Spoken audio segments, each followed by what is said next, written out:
Welcome to Michelle Reads Books, and today we are looking at Little House on the Prairie by Laura Ingalls Wilder. This one is an interesting one, and I think it's just one of those classics of children's literature. It's really interesting though.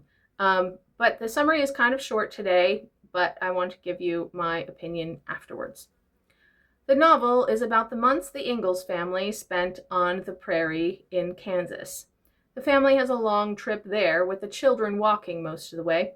They have an adventure trying to cross a high water creek, and they temporarily lose their dog Jack. But he is quickly found again. Laura describes how her father built their one-room log house in Indian Territory, having heard that the government planned to open the territory to white settlers soon. The Ingalls family face difficulty and danger. They all fall ill from malaria, which was ascribed to breathing the night air or eating watermelon. American Indians are a common sight for them, as their house was built in Osage territory, and Ma's open distrust of Indians contrasts with Laura's more childlike observations about those who live and ride nearby.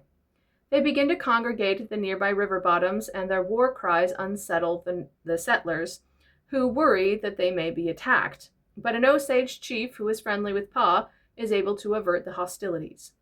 Their neighbor, Mr. Edward, goes above and beyond to bring the girls gifts on Christmas, wading through a partially frozen river to do it. The gifts underline the family's true poverty. In the spring, they begin planting, and Pa gets a cow and a calf after helping a group of cowboys drive their cattle. By the end of the novel, all the family's work is undone when word comes that U.S. soldiers are being sent to remove white settlers from Indian Territory. Pa decides to move his family away before they can be forced to leave.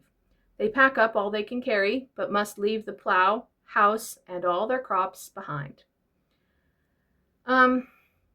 This one is a really interesting story, and I think what's most fascinating about it is just watching the lifestyle at the time. It's just fascinating, and that's probably the entire series is fascinating for that reason. All of the different ideas that they had and all the different things that they did in order to do things that we can do so much easier today.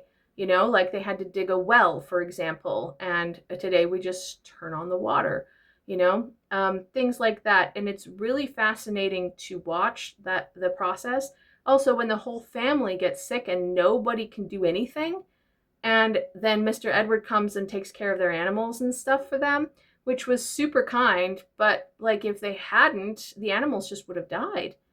And actually, there's a traveling doctor kind of, I'd say doctor in, quotes, because he, I don't think was qualified as a doctor. And I looked up who it was, and it's actually a real person. And he was a Black man who was not allowed to study medicine, but had been kind of an apprentice to a doctor. And so he kind of knew what he was doing, just not qualified in that sense. And he came in and cared for the family while they were ill. And I think that that's also a wonderful example of what do you do if you get very sick in the open prairie where there's basically no neighbors. Yeah, it's kind of a scary thing to think about. And also, all of their things that happened are all things that actually happened. This is semi-autobiographical, and I say that because it's sugar-coated in some ways, and it's also the ages are slightly off. Laura herself was 2 years old when they went, and then was 3 or 4 when they left. And so she didn't really remember it that much. She wrote down stories that she had heard her family talk about when she was young. So I don't know, it's a little bit hearsay kind of a story, but also the distrust of the Native American tribes when that's their land. They were the ones who came in and lived on their land.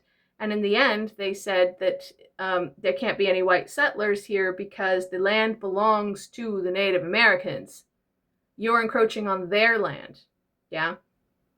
And that's perfectly legit. Yeah.